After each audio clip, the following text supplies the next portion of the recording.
చంద్రబాబు నాయుడు గారు కానిస్టేబుల్ కొడుకు గారు, మీరు పట్టించుకోరా? మీ శాఖ తప్పితే అన్నీ పట్టించుకుంటారు కదా, మరి ఇది పట్టించుకోరా? సముద్రంలో మత్స్యకారులు కనపడిపోయినా మీరే పట్టించుకుంటారు, ఆదేశాలు ఇస్తారు.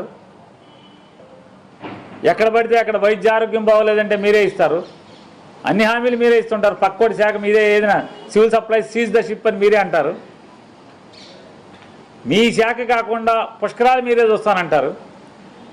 మీ శాఖ కాకుండా అన్ని శాఖలు మీరే చూస్తారు కదా. మరి ఇదిగో ఈ హోంగార్డులు చెప్పారు, కానిస్టేబుల్ కొడుకుని నేను అన్నారుగా, వీళ్ళని ఎప్పుడు చూస్తారు?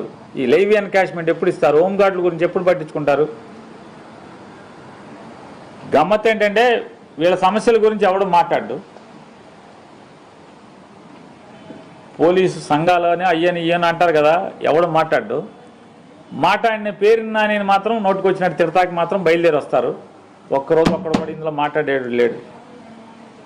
ఏం పర్లే, మీరు మాట్లాడండి. బ్రిటానియా కోసం, పార్లే కోసం మీరు మాట్లాడండి, నాకేం లేదు.